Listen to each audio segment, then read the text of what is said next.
زم حرستوت ناب أبنتهوين حرستوت نقيرهم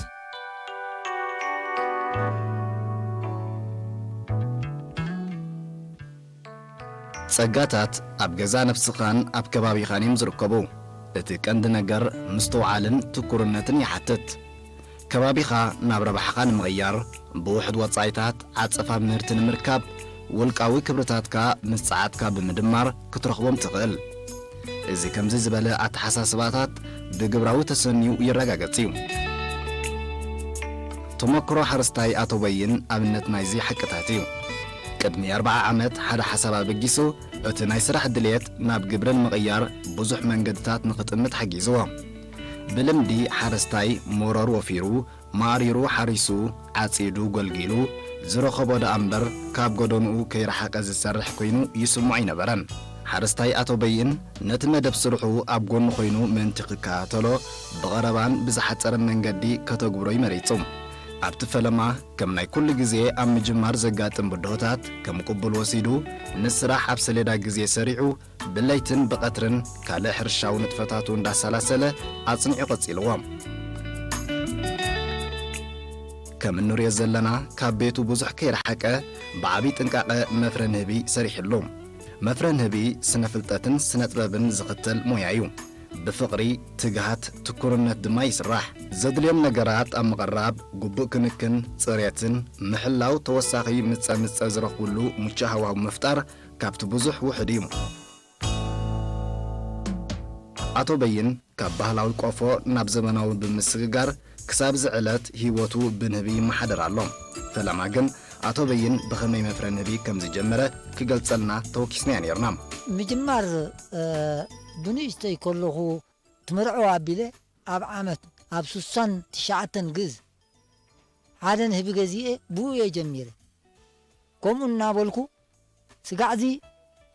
1998 ከዓ ምትእትታው ኣብ ንዞባ ድባርዋ ምርባሕ ንህቢ ተጀሚሩ ኣብቲ ካልኣይ እብረ ምምሃር ተጸዊዕና ውን ንሕና ተማሂርና ኣብዚ ሰዓት እዚ ልክዕዩ 4 ቆፎ ተዓዲልና ብኡ ጌርና እናገዛእና ምድህሪኡ ከዓ እናገዛእና እሱ ውን ገዚእና ኢና 4 እናገዛእና ከዓ ስጋዕ እዚ ሰዓት እዚ ከነርብሕን ከነዳቕልን ጸኒሕና ከምቲ ጥሬት መግቢ ማይ ተቐርበሉ ንህቡውን ውፅኢታዊ መዓር ክህበካ ኣብ ከባቢኡ ዘድሊ መግቢ ክረክብ ኣለዎ ኣቶ በይን ከባቢኡ ናብ ሓምላይ ብምቕያር ንመግብን ህቢ ዝኸውን ዝተፈላለዩ ኣዝረቲ ብምዝራእ ንህቡ ብዘይስክፍታ ንኽነብረሉ ምቹእ ባይታ ፈጢሩሎም ይርከብ እዚ ከባቢና ያዕ ስለ ንብሎ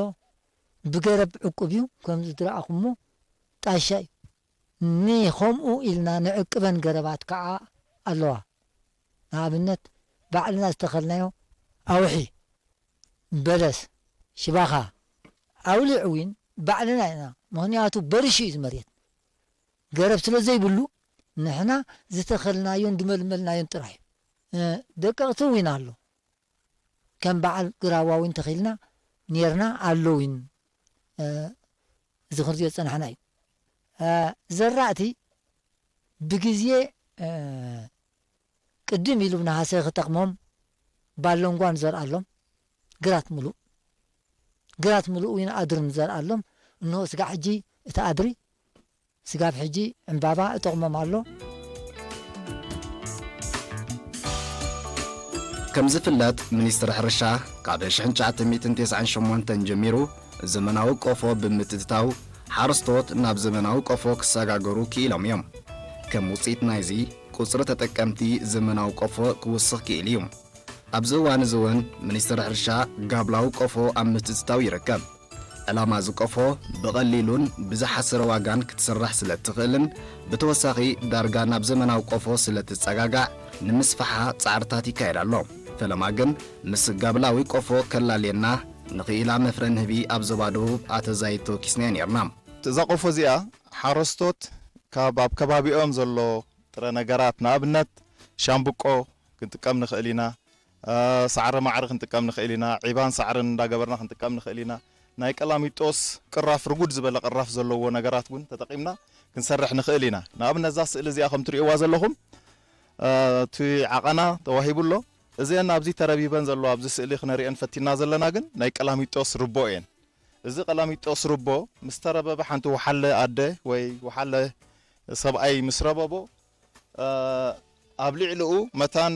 ቆፎ ንኽመስል ብዒባን ብሓመድን ጌርና ከዓ ለቢፅናዮ ኣለና ማለት እዩ እዚ እቲ ጣውላ እዩ ወይ ጋብላ ተብላ እዚ ክኸውን ከሎ እዚኣ ብላዕሊ ዘለዋ ከዓ ተባርስ ይበሃላ ወይ ከዓ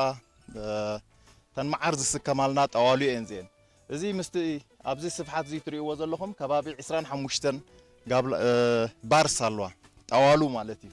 እዚአን ሕጂ ኩለን ከከም ሓይሊ ናይቱ ንህቢ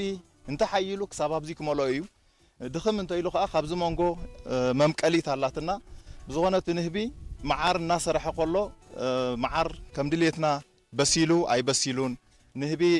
ሽማላዶ የላን ገስጋሱ ኣበይናይ ጣውላ በፂሕሎ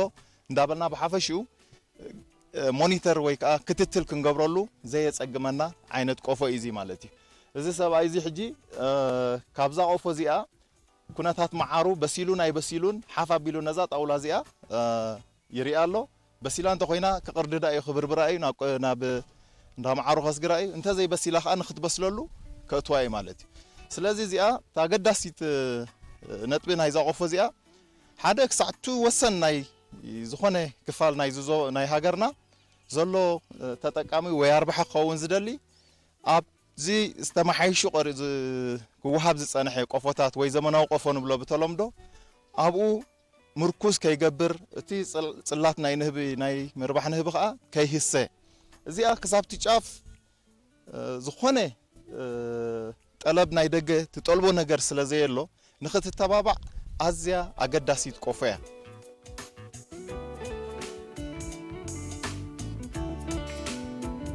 ዳብላው ቆፎ ብሓረስቶት ቅብልቲ ኮይና ድሮ ሓረስቶት ኣብ ጥቕሚ ኣውዒሎማ ይርከቡ ኣገዳስነታ ግን ማዕረ ክንደይ እዩ ነዚ ብዕንጨትና ብፀብርና ዝስራሕ እሞ ብኣና ዓቕሚ እቲ ደኣ ክንደይ ክሳራት ደሎ ንኽትገዞ 4,000 5,000 እዚኣ ክንደይ ትወፃ ብዕንጨይቲ ክንሰርሓ ከለና ወይ ብሻምብቆ ክንሰርሓ ከለና እንተውፀት 3-400 ምስ ሓፂና ምስ እግራ ስለዚ ህዝብና ነዚ ሳንዱቕ እዚ ዝያዳ ካብ ክልቲኡ ዝያዳ ንሓረስታይና ንድኻና ካብ ክልቲኡ ካብቲ ባህላውን ኣይቀደምኒ ካብዚ ዘመናውን ብዝያዳ እዚኣ ተገልግሉ ምክንያቱ ወፃ ብላን ልክዕ ከምቲ ዘመናዊ ከዓ እናፈተሽካ እናረኣኻ ርስሓት ድዩ ዓንኬል ገይሩ ዲሽም ገይሩ ንምፍታሹ ብቐረባ ብሓፂር ትሪኦ ከም ዘመናዊ እውን ክትገብራ ትኽእል ኢኻ መእገዲ ትመልሰላ ኣብኡ ኸላ ትገብራ ስለዚ ብክልተ ወገን ህዝብና ነዚ ተጠቂሙ ነዚ ኣብዚ ጌርናዮ ዘለና ርዩ ኩሉ ህዝብና ሓደ ንህቢ ክገብር እላቡ ተመክሮ ኣተበይን ብጀካ ኣብ ምፍራይ ንህቢ ኣብ ምብዛሕ ንህቢ እውን እኹል ተመክሮ ኣለዎም ከነዳቕል ከለና እውን ባዕለይ ዳ እምበር ንዕዳጋ ኣይወፅን እየ መምሃራን ድመሃሩኒ 2-3 ዓይነት ናይ ምርባሕ ደረጃ ኣሎ ብሙሉኡ ኣብ ግብሪ የውዕሎ ንኣብነት እዞም 7 ብድሕሪት ዘለዉ ድረኣኹሞም ባህላዊ እዞም ጋብላዊ ይኹን ካብቲ ዘበናዊ ተፈልዮም ደለዉ ደይ ተደረቡ ደለዉ ሕጂ ደራባሕክዎም እዩ ኣብዚ ሰዓት ቅድሚ 3 ቀነ ቅድሚ ወርሒ ኣቢለ ጀሚረ እናፈለኹ ዝኸድኩ እየ ሕጂ 2-3 ዓይነት ኣሎ ንኩሉ እቲ ብላርባ ዝጥቀም ኣብ ጉንበተ ሰነ ስጋብ ናሃሰተ ዘይኮይኑ ኣይጥቀመሉን ኣብኡ የጥቀመሉ ምክንያቱ ዑፍ ኣሎ ዑፍ በልዐን ስለ ዝኾነ ኣብኡ ግን ክዕቀባ ተንሽም ተዓቂበን ንነዊሕ ይፀንሓለይ ስለ ዝኾነ ኣብዚ ሰዓት እዚ ግን ሽም ከም ዝፈሪ ንሓደ ንህቢ ይገብር كاو كافتم ببرتعات الناقزعكو فل شم كم زفري قبل حجنا تشم قرص أبي له وسيدة نهبي إننا وصلكو كافتم ببرتعها كم زجري يبازحون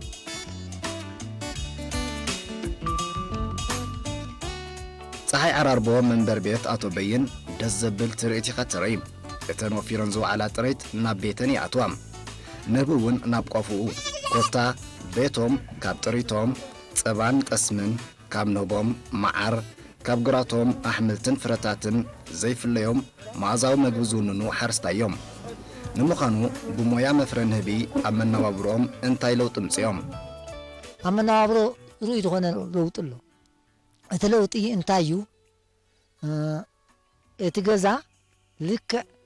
ከም ምዕቡል ገዛውቲ ብዝኾነ ይኹን ከይተሸገርካ ከምቲ ዝምሰል ኣቦታ ዝምስልዎ ንህቢ ዘለዎ ገዛ ዕዳ የብሉን ጓሳ ዘለዎ ዕዳ ኣለዎ ይብሉ ቦታት ናይ ንህቢ ተኸዚኑ ይጸንሐካ ከይረኣኻዮ ክፍት መሰበልካዮ ከዓ ኣሽሓታኡ ጸንሕ ኪሎታት መዓር ንጸንሐ ኣሽሓት ቅርሺ ጸንሕ ሞ ነቲ ቅርሽኻ ሂብካ ብደረጃ እዚ ንሕና ጽቡቕ ሓዳርና ጽቡቕ ናብራና ጽቡቕ ገዛና ተማሓይሽና ገዛና ንወፍዝ ናቱ ብጽቡቕ እቲ ናይ መዓር ንሓዳርና ንናብራና ደቅና ዓቢና ኣለዉ ኣዋልድና ኣመርዒና ኣለዉ ስለዚ ኩንኡ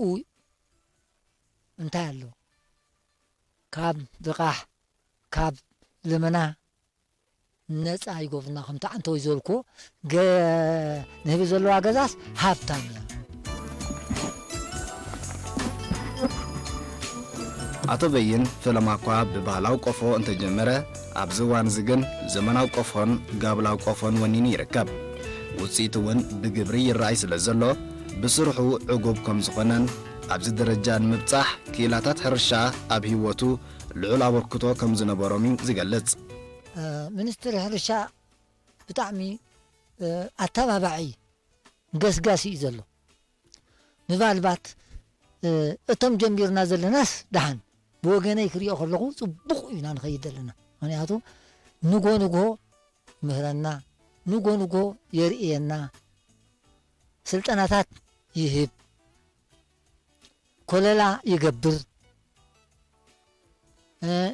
ዝተጻገመ ይድግፍ መጺኡ እዝን ኣመሓይሽዎ ይብል እንተ ሓመቁ ኣብ ዓመት 2-3 ግዜ ይመጽና ኣቦይ በየን ኣብነታዊ ሓረስታይ ናይዚ ንእዞባ ድባሮባ እንዲ እንታይ እዩ ኣብነታዊ ዘብሎ ሓደ ንህቢ ምስ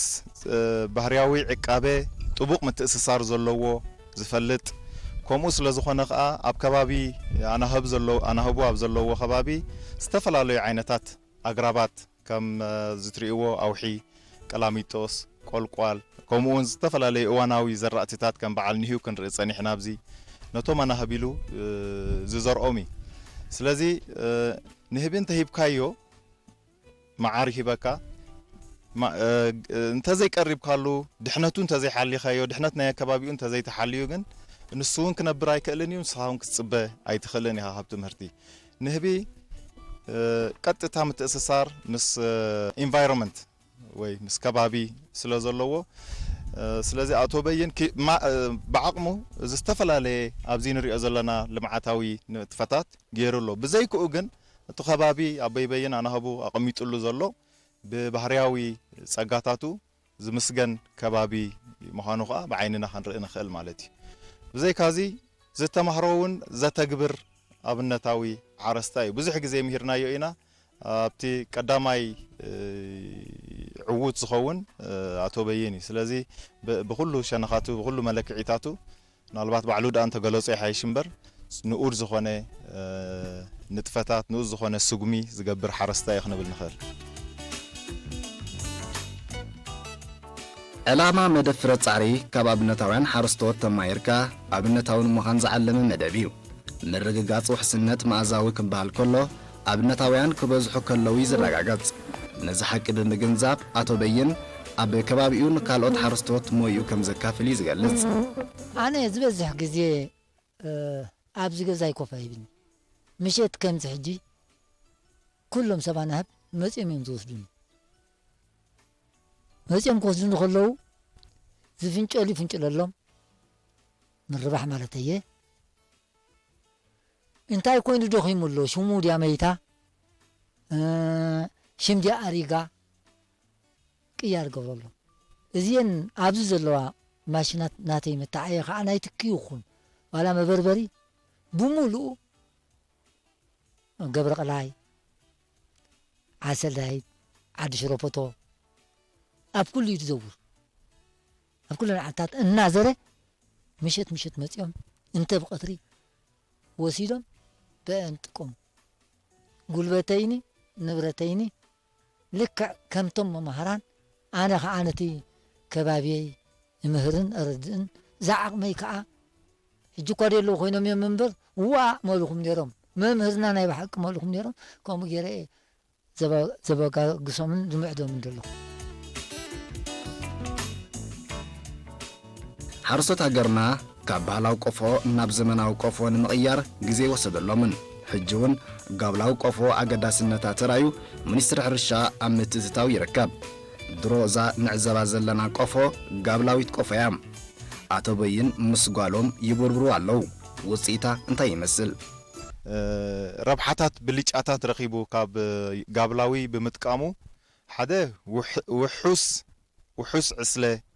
ብጥዕንኡ ብሓይሉ ውሑሳት ዕስለታት ረኺቡሎ ካልኣይ ከዓ እቶት ኣብ ሓደ በርባር ኣብ ሓደ ቆውዒ ክሳብ 20 ኪሎ ካብ ሓደ ጋብላዊ ቆፎ ይረክብ ንሕና ብፓራሜትር ንሰርሖ ክሳብ 30 ኪሎ ካብ ዘመናዊ ቆፎ ኢና ንሰርሕ ካብ ሓደ ዕስለ ስለዚ ኣቶ በይን ከዓ ካብዚ ጋብላዊ ቆፎ 20 ኣብ ሓደ ቆውዒ ወይ ኣብ ሓደ ናይ ኣዝመራ ወቕቲ ይረክብ ኣሎ ምናልባት እቲ ፍርያቱ ቀሲልና ክንሪኦ ንኸውን ክንሪኦምን ከፊትናውን ክንሪኦም ኢና ተመናሃብ ከሪአና እዩ ስለዚ ትመነጻጸሪኡ 20 ከማን እኹል ኣይኮነን ኣብ ምጅምማር ስለ ዘለዉ ተመናሃብ ክኾኑ እንተዘይኮይኑ ልክዕ ናብቲ ዘመናዊ ኣናህብ ኣብ ዘመናዊ ቆፎ ዘለዉ ኣናህብ ዝህቡና መጠን እቶት መዓር ዝቐረበ እቶት ከም ዝቡና ናይ ካልእ መወከሲታት እውን ኣለና ማለት እዩ